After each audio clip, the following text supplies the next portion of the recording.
Welcome to the AAC Thursday night webinar. Tonight we have a very interesting subject. We're doing a series in the monthly webinars through the Ayurvedic Association of Canada on mental health. The first one was last month. I did it. It was a general overview.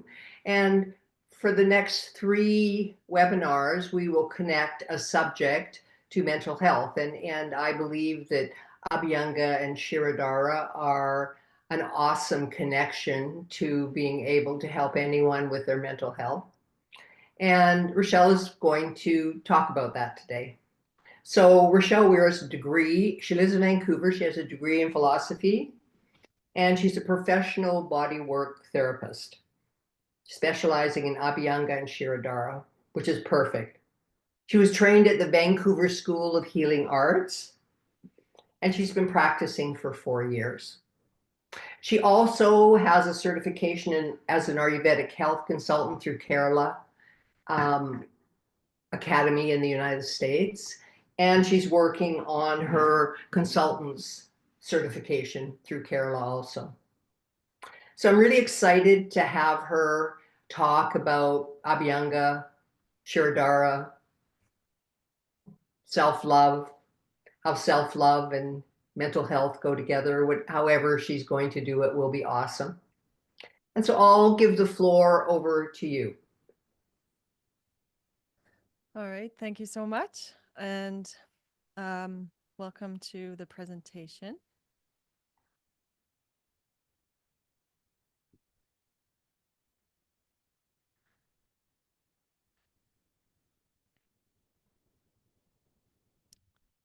All right, so can you see it okay?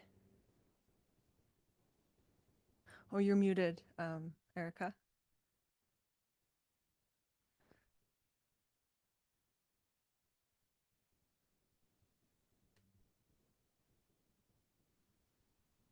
What were you saying? You were muted. If anybody has their audio on, if you could please turn it off, just so in case something comes in the background, it won't interfere with the presentation. Thank you. And I think someone just messaged me that they're trying to get in maybe, but they can't. Okay, anyways, I'll begin. So we're going to be talking about unlocking the ancient secrets of Abhyanga and how it's a powerful ritual for self-love.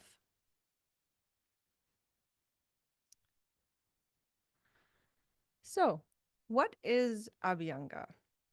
Um, so, Abhyanga is the Ayurvedic practice of self massage using warm herbal oils. It's very nourishing to the body, it calms the mind, and it balances the doshas. So, we'll also be touching on Shiro Abhyanga today, which is also a massage, but it's for the head. Um, so, we're also going to be talking about the word snehana.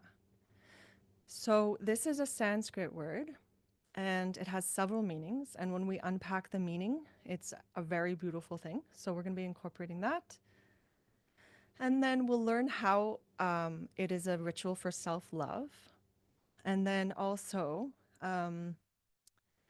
that it is recommended by Ayurveda to do as a daily act of self care and nourishment. And we'll touch on that. So, in Ayurveda, self love means honoring the body as a temple. And Abhyanga is a sacred practice that connects us to ourselves.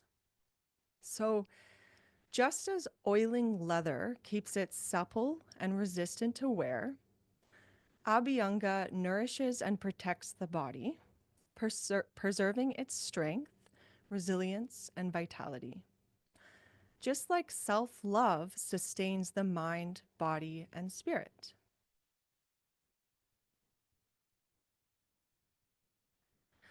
So, how we'll be doing this today is I've taken some direct Sanskrit quotes from some of the original texts of Ayurveda, and we're going to be talking about their meanings.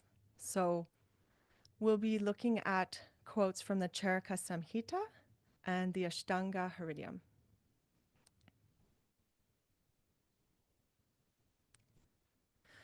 And feel free, like if you're wanting to just listen, I'm going to be talking. So I mean the slides might be pretty to see, but you don't have to see them. You'll be able to catch it by just listening if you need to just listen. Okay, so the first quote um, from the Charaka Samhita. I don't read Sanskrit, so I'm not going to try, but I'm going to be reading the English translation. So, a head that is always wet with oil does not cause headaches. No emptiness, no maintenance, no hair falling out. So, when we translate from Sanskrit, no, like you'll translate it several times and you'll get like a different translation. But so that's why I love that language so much because it's so symbolic. So I've laid out two different translations to kind of understand it a bit better. So the head is always affectionate and tender, does not suffer from headaches. It does not become disheveled, nor does it fall out. So as you can see, like on the top, it says always wet with oil. And then the second one is always affectionate. So it's two ways of talking about this. And this is what we're going to unpack a little bit. So we mentioned the word snehana. So snehana in Ayurveda is the application of oiling the body. And it's a procedure that we learn in Ayurveda for different reasons. And it's a nourishing procedure. And so it also translates to love, to apply oil, to apply affection. And so the picture you see here is Shirodhara. We're not going to be touching on Shirodhara today. We're going to be touching on Shiro Abhyanga, but this is just a picture highlighting the Shirodhara and how beautiful it is. It is a treatment that you can receive with the oil pouring on your head. Okay, so let's see. So snehana means to love, but it also means to oil the body. So the physical interpretation of the Sanskrit text is saying keeping the head moist with oil protects against headaches, hair loss, and premature graying. The oil nourishes the scalp, strengthens the hair roots, and cools excess pitta. It prevents mental agitation and stress-related disorders. So, what does snehana mean? What does the Abhyanga mean as an emotional or spiritual interpretation? So, the second translation is suggesting that a head that is always affectionate and tender does not suffer from distress. So, this implies that when the mind is filled with love, kindness, and care, that it doesn't succumb to mental suffering, rigidity, or breakdown.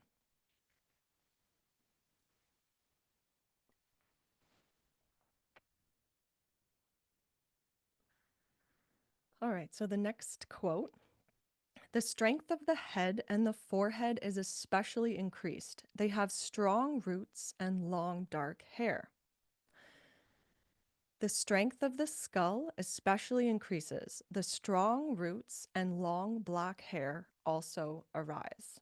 So let's see what this is sort of talking about. So by keeping the head wet with oil, by doing this as a regular practice, we're oiling the scalp and we're oiling the hair, and we're giving ourselves a head massage, or we can have someone give us a head massage.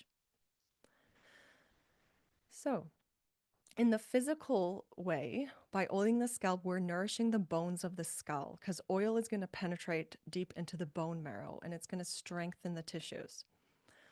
So promoting structural integrity and reducing tension helps with headaches. People come for scalp massage because they are suffering from headaches or they might have even like vision issues. So it strengthens the hair roots, prevents hair loss, and supports longevity. As healthy hair is a sign of vitality and balanced doshas. So on the emotional and spiritual metaphor, a strong skull symbolizes a strong mind, resilient, steady, and clear. So when the quote is saying like long, black, thick hair. It's not implying that we all need to grow long, black, thick hair, but it's just that it's implying that hair represents vitality and longevity, and that dark, long, and rooted hair signifies inner strength and grounded energy. Any questions or comments so far?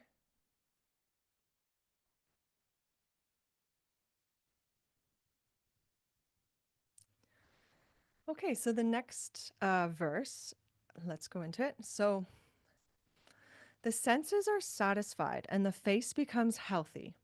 Sleep and happiness are obtained by applying oil to the head. So the senses become pleased. So that's similar to when we do head massage for someone who might be suffering from poor eyesight.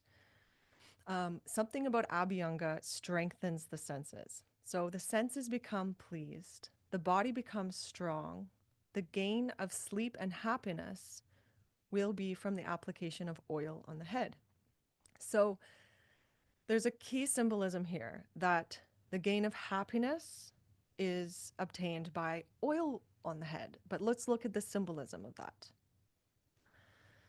So oil can be symbolic for filling a lamp. And if we're filling a lamp, then we're able to ignite the light. And so oil can also symbolize spiritual knowledge. We're filling ourselves when we're absorbing spiritual knowledge and we're creating happiness. So that's the symbolism for the oil being poured on the head. Okay. So physically, the senses are satisfied. So oil applied to the head calms the mind, stimulates the sensory nerves, bringing peace and relaxation. And the face becomes healthy. So we're also doing face massage during the Shiro Abhyanga, and we do marma therapy as well. So oil nourishes the scalp and face, improving circulation and skin tone, leading to a clearer complexion and reduced tension. Sleep and happiness are obtained by applying oil to the head. So when we apply oil onto the scalp, it helps us go to sleep. It calms the nervous system. It's one of the practices we can do if we need to improve our sleep. The calming effect of oil promote relaxation, better sleep, and a sense of well-being. So just as oil fuels a lamp, oiling the body symbolizes filling ourselves with spiritual knowledge. It nourishes not only the body, but also the senses, bringing clarity and inner peace. By tending to the body, the temple of the soul, we keep the light of the soul burning bright, aligned with wisdom and spiritual fulfillment.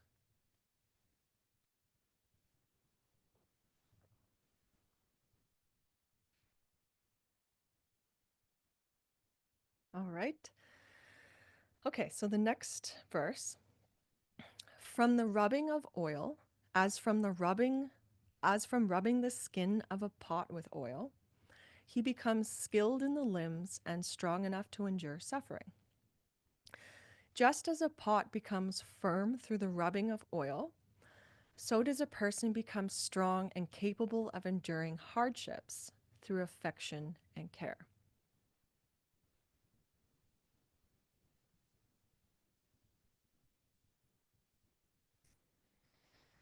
Okay, so from the rubbing of oil, as from the rubbing of skin of a pot with the oil, one becomes skilled in the limbs and strong enough to endure suffering. Just as oil strengthens and protects a clay pot, regular oiling makes the body supple, strengthens the muscles, and enhances resilience, helping one endure physical strain. And then spiritually, through love, care, and self nourishment, both physical and emotional, we cultivate an inner strength. Just as oil fortifies a pot, self care and affection strengthen the spirit, making us resilient in the face of hardship. So, oiling the body symbolizes the deep nourishment that allows us to withstand life's challenges with grace and endurance.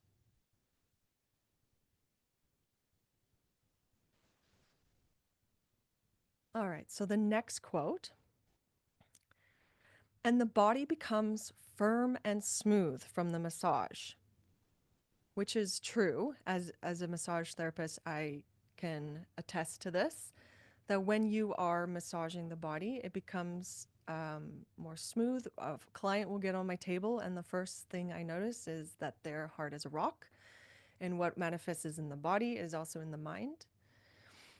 Okay, so calm wind obstruction, tolerance of suffering, and exercise.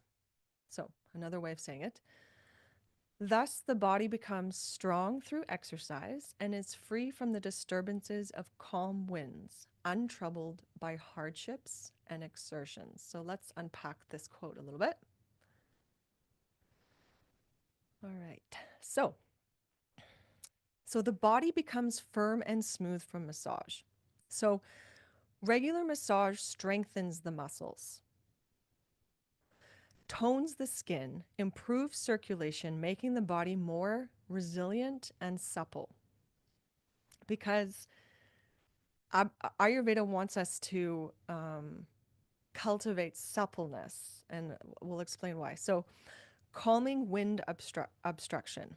So, what does that mean? To calm the wind obstruction. So, according to Ayurveda, massage with oil helps to balance the vata, the air element.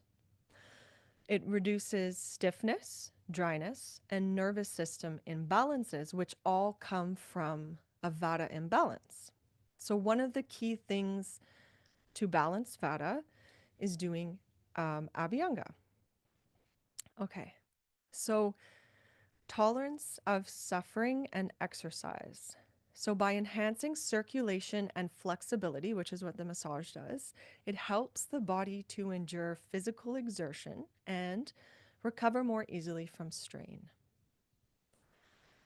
So, in a metaphorical sense, just as massage strengthens the body, self care rituals cultivate inner stability and grace because Ayurveda wants us to practice Abhyanga on our own. And so, there's a reason for it, not just the physical, but we're also cultivating. So, we're balancing the inner winds, symbolizing clearing mental and emotional turbulence, allowing for a sense of inner peace. Regular self care builds resilience, helping us navigate life's challenges with strength and ease.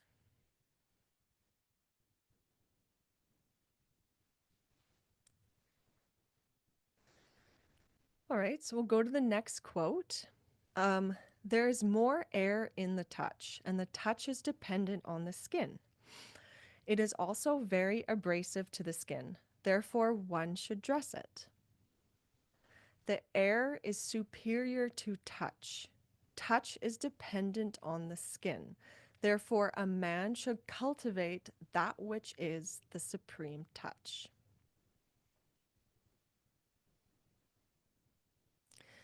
All right, so let's unpack this a little bit.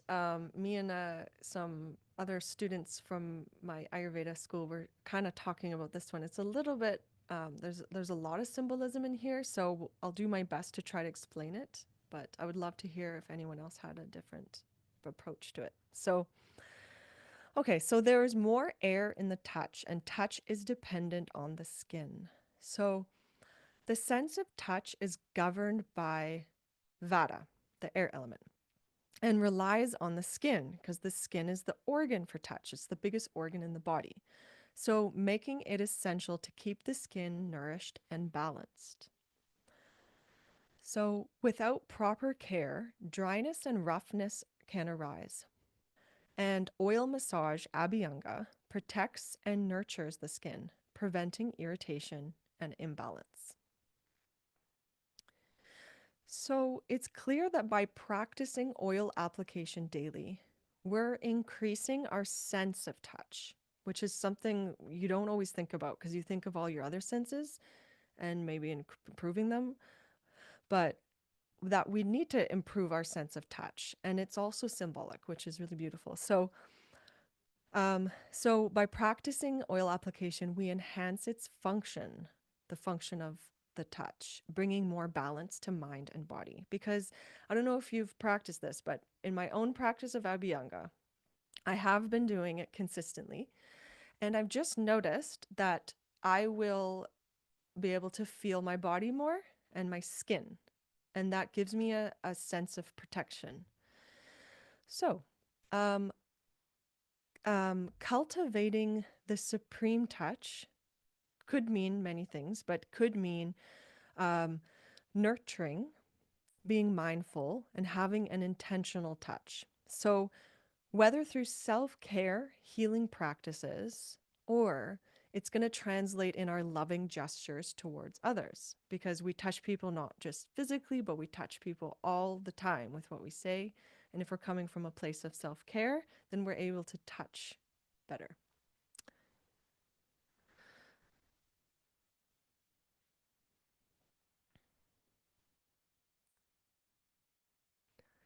All right.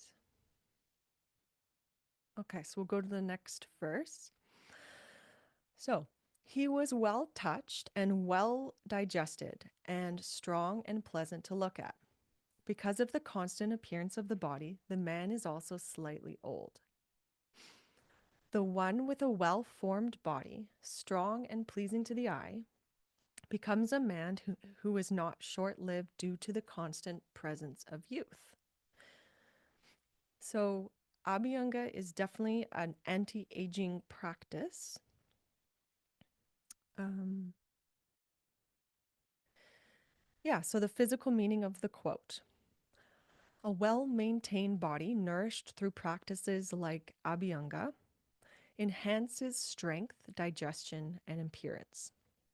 This constant care leads to a more youthful, resilient body, keeping aging at bay. The spiritual and emotional meaning. So, regular self care and mindful practices promote inner vitality, which radiates on the outside, giving the person a youthful and positive presence. This care is also a metaphor for spiritual growth, keeping one's essence vibrant and ageless.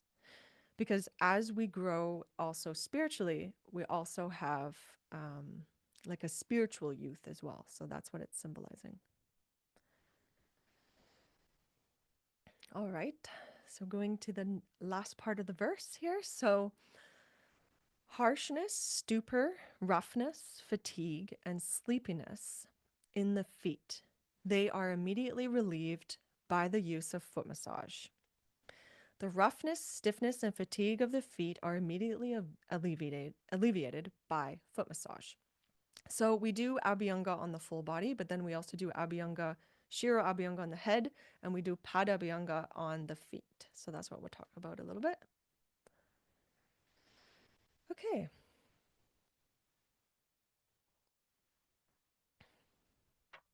So it is recommended by Ayurveda to do your own foot massage daily, as well as your full body massage.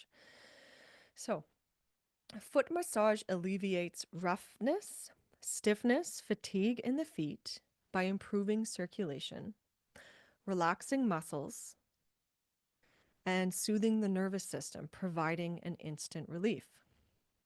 The spiritual and emotional meaning of the quote: foot massage is symbolic of the grounding and self care, bringing immediate relief to both body and mind. It reminds us to stay connected, centered, and nurtured, especially when feeling overwhelmed and disconnected. So, feet are going to represent grounding for us.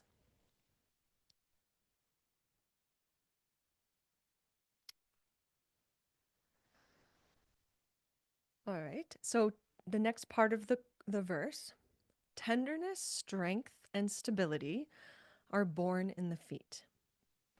The sight is graced and the wind subsides. One is born with tenderness, strength, and stability in the feet. The vision gains clarity and the mind calms down. So, by honoring I mean, it's a tradition in many cultures to honor the feet, and there's symbolism in it. And by honoring our own feet, we can do the same practice for ourselves. So, the physical meaning of this quote. So, foot care, especially through massage, enhances the feet's tenderness, strength, and stability, promoting overall balance in the body. It also improves circulation, which can enhance clarity of vision and calms the nervous system, reducing the effects of vata. So I'll have a client sit on a table and their feet will be rock hard. And but after the massage and after loosening it up, the feet become soft again. And that is what it is born as. And so you're bringing yourself back to your original softness. So, the spiritual emotional meaning, the feet symbolize grounding and support. When they are nourished, it leads to emotional stability, clarity, and a sense of calm. This practice helps restore balance physically, emotionally, and calming the inner winds of anxiety and restlessness. And in practices like reflexology, we see that there are points of the foot that correspond to every point in the body. And there, so it just shows you how powerful the reflection of the foot is. All right, so born in the feet. So this phrase highlights that qualities like tenderness, strength, and stability originate in the feet, as they provide grounding and connection to the earth.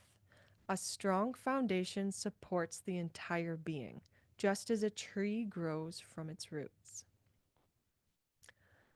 So, in many traditions, bowing to the feet of deities or revered figures symbolizes humility, respect, and alignment with the values they embody. So, to recognize something as born in the feet is to acknowledge that these virtues arise from a place of deep grounding, devotion, and surrender to higher wisdom. And I will add softness because what happens when we massage the feet is they become soft. So, okay. Okay. So let's go to the next part of the verse. So,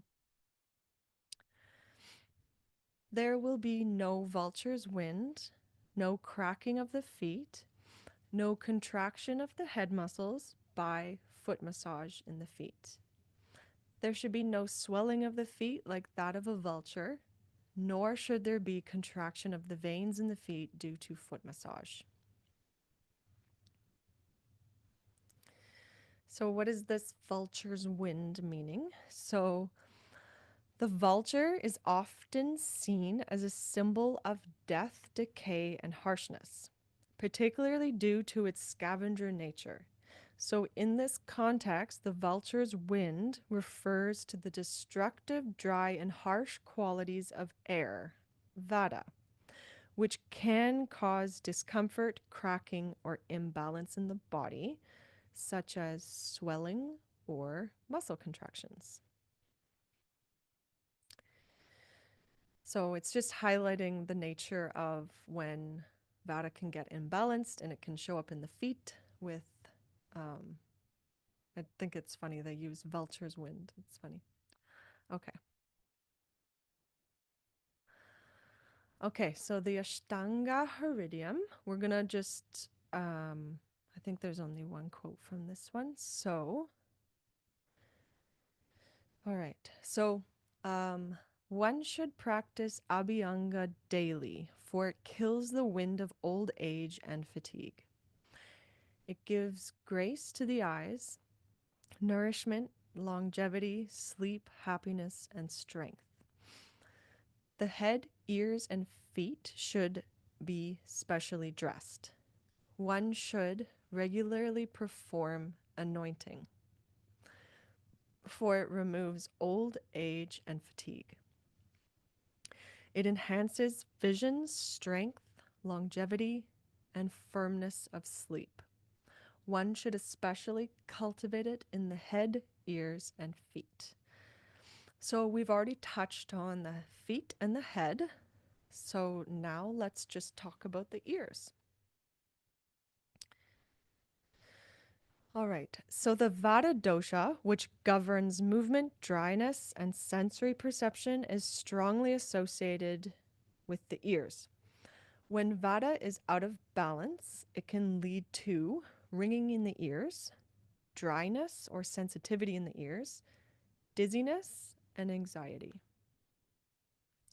So the ears are closely linked to the nervous system, particularly the vagus nerve, which helps regulate stress, digestion, and relaxation. And by addressing Vata imbalances, we help to reduce, and by oiling the ears, we're helping to reduce the Vata imbalances by reducing dryness and itching in the ears, preventing ear infections, alleviating the ringing in the ears, easing tension in the neck and jaw. If we tend to grind our teeth at night and we have a lot of TMJ symptoms, um, we can actually oiling the ears will help remove some of that tension. So relieves headaches, supports reduction of vertigo, and clears up congestion from too much wax in the ears. So part of when we're doing our Abhyanga, we can put some oil in the ears.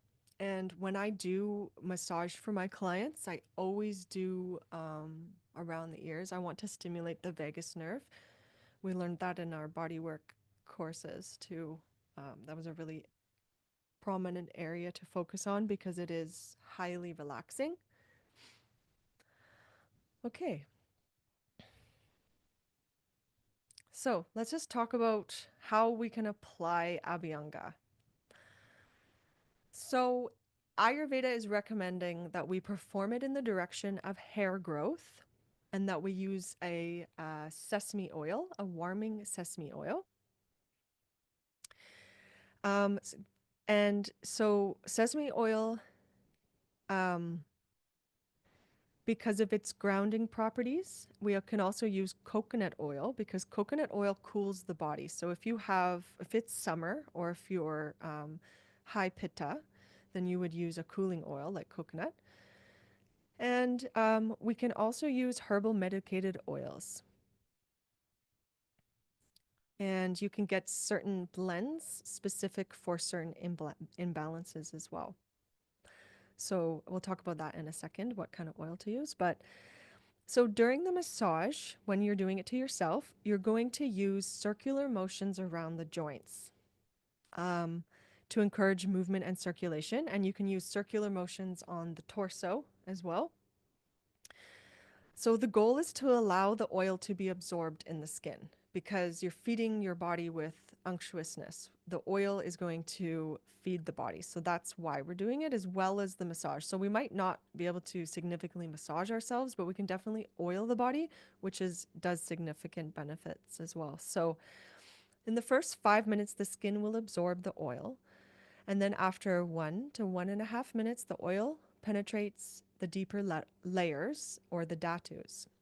And this process continues, and so it's important to leave the oil on for at least 10 to 15 minutes before you take a shower.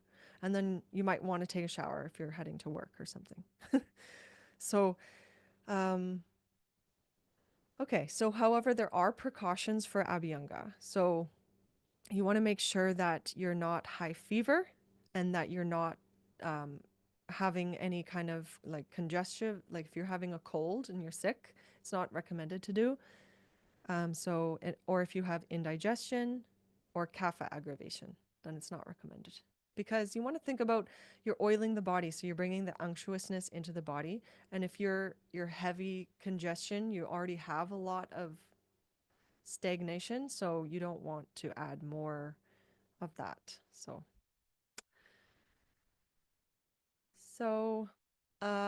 Let's just talk a little bit about the different oils for the different doshas. So if you are more of a Vata person, you have higher Vata in your constitution, then you can use sesame. So these are my favorite oils just based on using on my clients and using on myself. So this is what I love.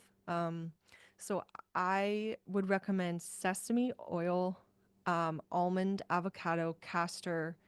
Argan oil is nice too. Argan oil is really good on the hair and the head as well. But those ones are good because for Vata, you want something quite warming and you can go for a thicker, more unctuous oil. I like to blend. So if you have castor oil and you find it a little sticky, you can add it with other oils. I like to blend castor oil and sesame oil. So you can also add your own herbs. You can add your own essential oils. Ginger is warming for Vata. Calamus is this. I like to add that because it is quite warming. It's got a beautiful scent. I like to add ashwagandha into my Vata oil as well. I find it very nourishing for that. Um, so if you have high pitta, or if it's summertime and it's really hot and you still want to do some Abhyanga, then it's recommended to use more cooling oils. So you can use coconut oil because that cools down the body.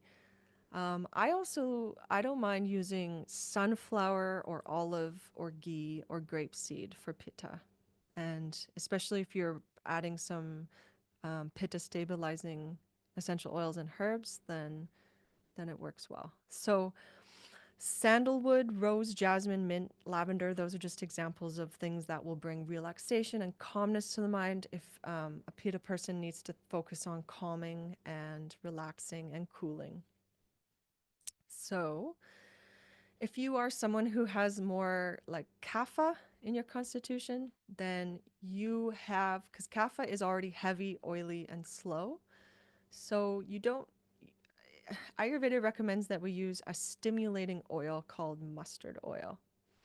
Um, I find jojoba oil is nice because it's light. Sunflower oil, grapeseed, and olive, those are also lighter oils. So if you're blending your oils, you could blend it together. You could add the herbs that are good for kapha, and then I find that's sufficient for the kapha oil. So fenugreek is a really good herb. I like to add to my kapha oil.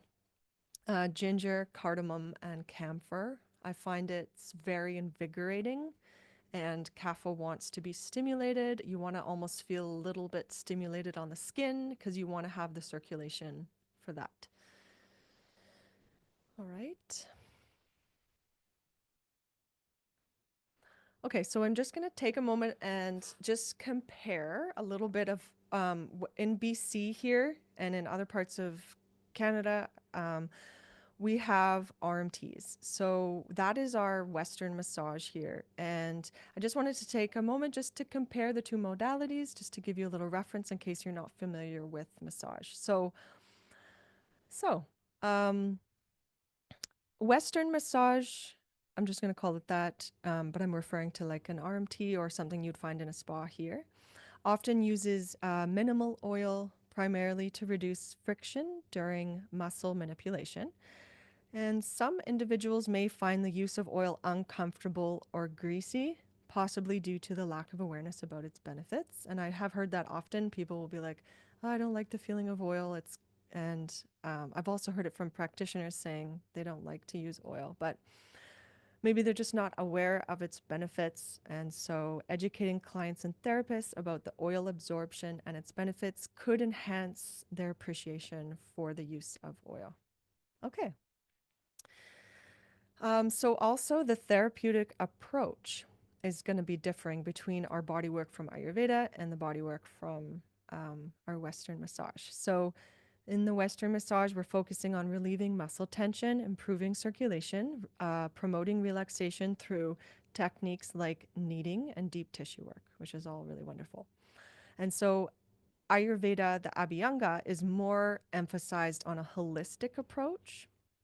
So we might use some techniques like that, but we're definitely incorporating a holistic approach. So we're aiming to balance the body's energies, we're enhancing lymphatic drainage, we're promoting overall well-being, and the rhythmic and gentle strokes are designed to calm the body and foster a deep sense of self-love.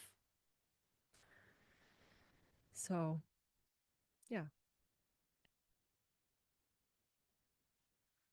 All right. And I'd say the biggest difference between the Ayurvedic bodywork and the Western massage is that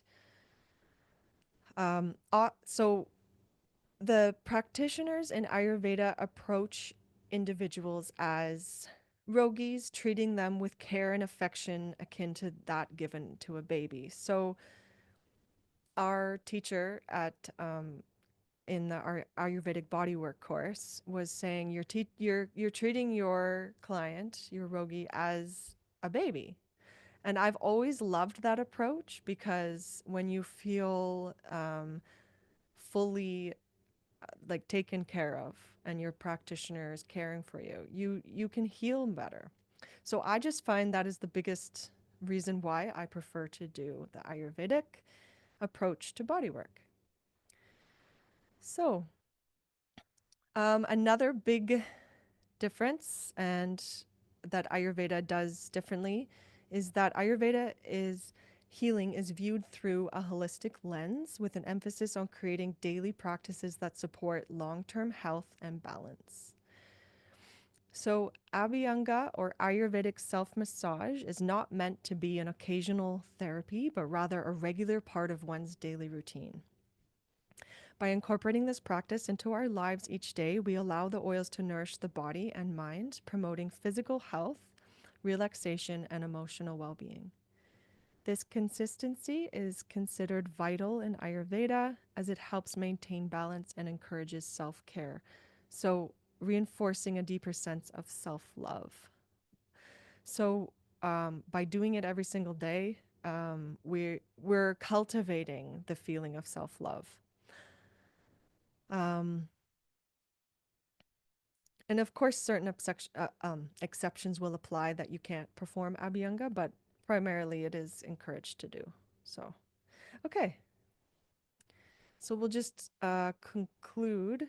Um, all right. So, through the wisdom of Ayurveda, we cultivate self love by embracing a holistic approach to well being, one that nurtures not just the body, but also the mind and spirit. Ayurveda, as we've explored, teaches us that self care is not just a physical act, but a sacred ritual that aligns us with our true nature.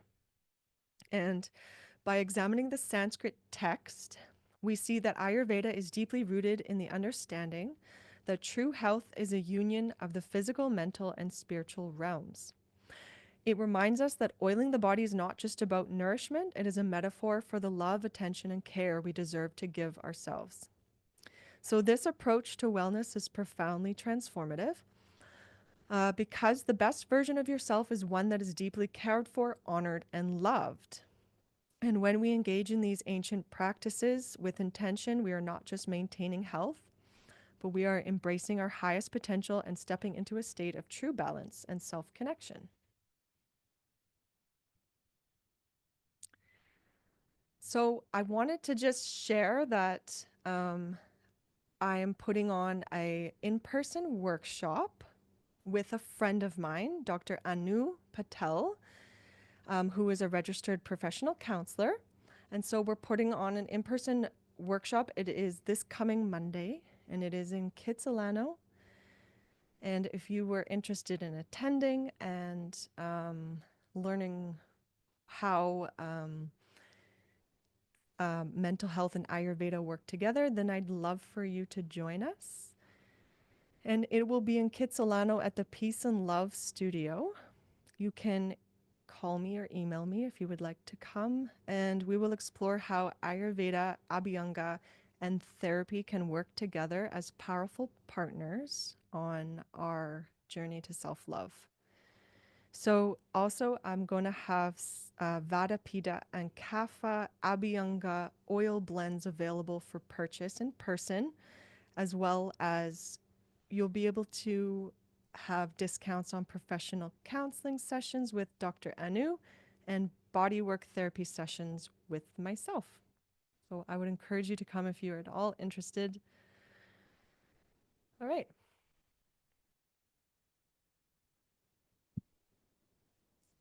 Thank you. That was an amazing presentation. Thank you. Thank you. Wonderful. Is somebody named Anita is in your Kerala class and she's here tonight and she says hello. Yes, yes. Hi, And one Anita. of the questions in the chat box was, do you oil your hair every day or does someone oil their hair every day? It is up to you, but it doesn't have to be every day in the hair. That can be too much because that would mean you might have to wash your hair every day, and Ayurveda says not to wash your hair every day because that can be drying. So you need to find a good balance. I would always recommend clients that they can oil their hair before they shower, or sorry, before they wash their hair, just to reduce the effects of the dryness of washing it. So, yeah. Next time in Vancouver, I'm coming to see you. Yeah. For a whole day, you can oil my body. Good. Whatever that's going to cost me, I don't care. You can oil my body all day long. Good. Yeah. Perfect. So, just one more thing. The oils that you have, you make them, right? Yep. Yeah. Perfect. So you've got your own blend and all Yep. that? Yeah. Perfect. That's wonderful to know. Yeah. And you sell them on your website also, the oils? I do actually. Yeah. You Okay. can purchase them online. Yeah. And do you put essential oils in your oils also? Because many traditional Ayurveda oils don't have essential oils in them, right? It's a nice add. Yes. But they're very like holistic ones. So I would only choose ones like rosemary, I find, or like rosemary camphor. I find it's very essential for your hair oil. But then also like cardamom, um, like what's calamus, like these ones come as essential oils, so I add them and they actually add profound effects, but I also infuse with like herbs as well. Oh, perfect. Yeah. And so can all three of your oils be used on the head too? They're not just body oils? People might ask that, but I prefer only the hair oil. But you know, of course you can use any oil. You can just use sesame oil on your hair, on your head. Right. So any of the oils will be fine on the hair. Yeah. But yours, Sorry? but What do you your mean? oils, they can be used on the hair? Any of my oils on the hair? Yeah. Of course you could. I mean, yeah, some people don't know the difference and they'll use whatever. But because I know the difference, I always say it's the hair oil and then it's the body oil. But you can essentially use either one. Yeah. Right. Thank you. Does anybody, I'll look in the chat and see if anybody has questions or put your hand up um, and Sonia says, I love the translation of yogi as health seeker versus client or patient. Yes. Yeah. I do too. And when we learned that in class, I was like, I love that. And that's probably why I was so like drawn towards it, right? Yeah. Does anybody have a question? I can't see everybody. Hold on. Hi, Rachel. Hi, Orsi. Hi. I think it was a lovely presentation. Thank you so much. Thank you. So nice to see, when someone is niching and then it's like it was super, super cool. And I try to make it down to kids on Monday, okay? Oh, I will wonderful. Okay. I will do my best. Perfect. Amazing. Mhm.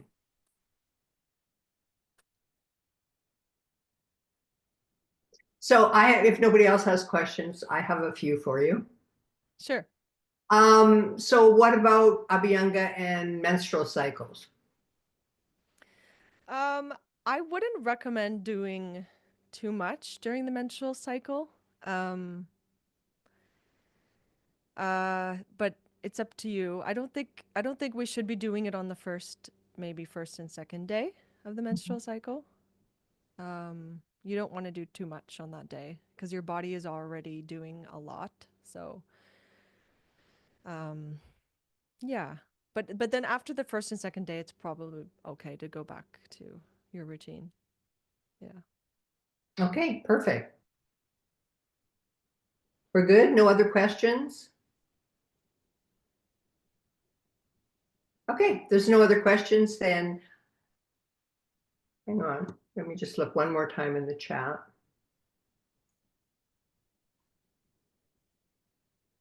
Anne says, thank you for the wonderful presentation. I do too. Yeah. It was amazing. So if there's no more questions, Rachelle, we'll close the webinar for this week. Next month, we will have mental health and sound healing with a sound healer from Eastern Canada. So we're just going to continue on the mental health theme. You know, mental health is quite an issue today, for sure. And there's lots of very simple things that we can do that we don't have to involve anybody else, as Rachelle showed you this evening, right? That we can heal ourselves. Monica says, love your presentation. Thanks. So that'll be next month. Watch out for it. And if you're a practitioner, we have a practitioners forum the first Thursday of the month. We're going to be talking about the availability of herbs and formulas in Canada and where you can get them. Last month, the practitioners forum, we had a lot of discussion about, you know, where in Canada that herbs are available and formulas are available. So that will be ours. The practitioners forums are never made public, but Rachelle's presentation will be made public on our YouTube channel within the next week. Hi, Rachelle. This is Geeta. Hi, Geeta. Hi, it's a great presentation, a great learning. So I have a question for you. And Okay. we were talking about the ear massage. Mm-hmm. So I have a lot of itching inside my ear.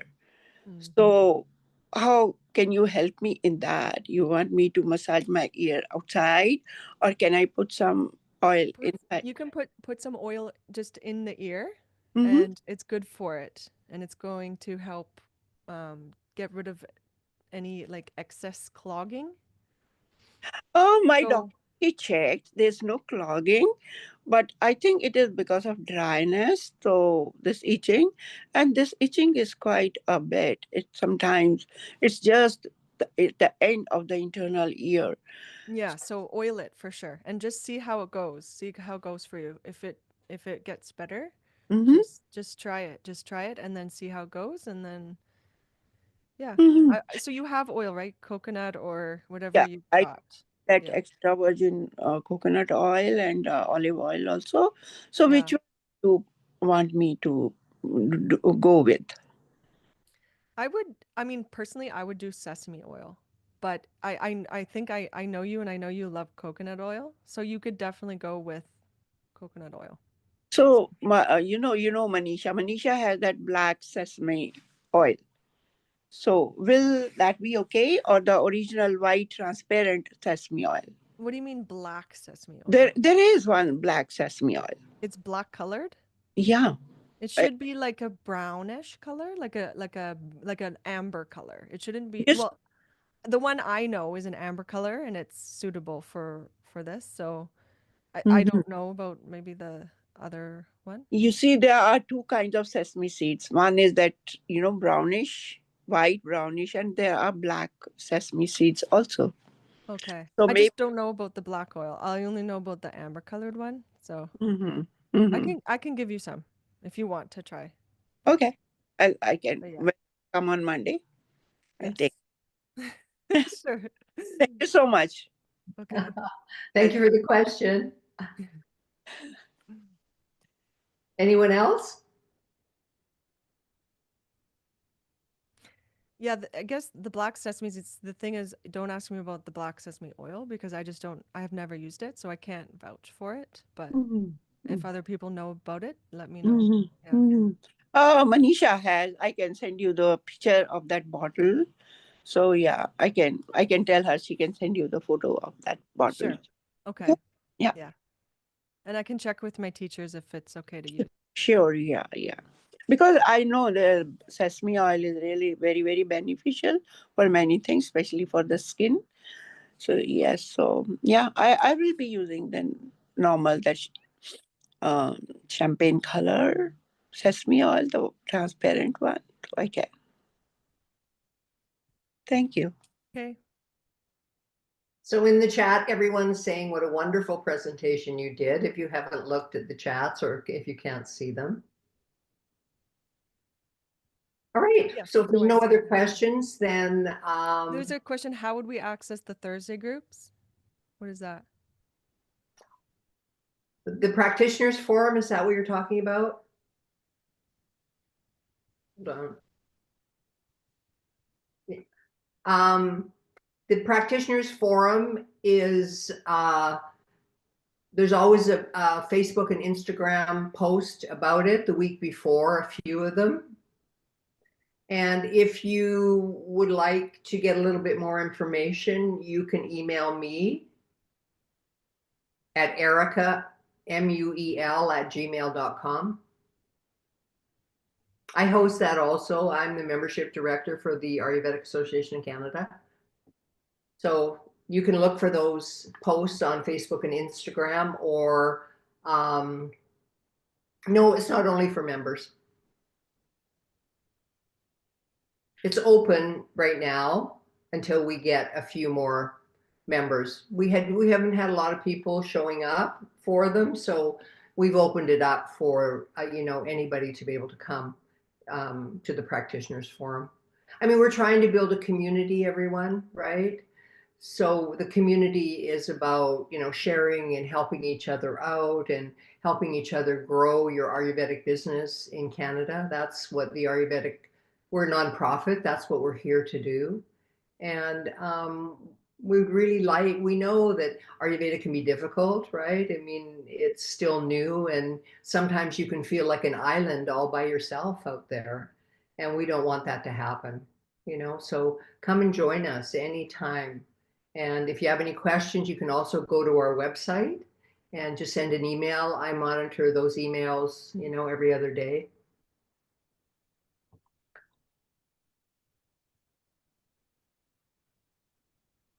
That's the first Thursday of every month. Oh, Eva's put a link in there for you. Thank you, Eva. And I mean, the practitioners forum, I mean, I know we're getting off topic, but the practitioners forum is about practitioners or, therapists or, allied professionals, anyone who fits into our category. What do you want to talk about, right? I'm always asking that question at the practitioners forum about what would you like to know? What would you like to have more information about? We've done a few of them on how to build your business and, government regulations. I know we need to do a lot more of those. Those questions are always around these days. So please make sure you join us. And thanks again, Rachelle. Awesome girl. Yes. Thank you so much. You take care. Namaste. Good night, everyone. See you soon.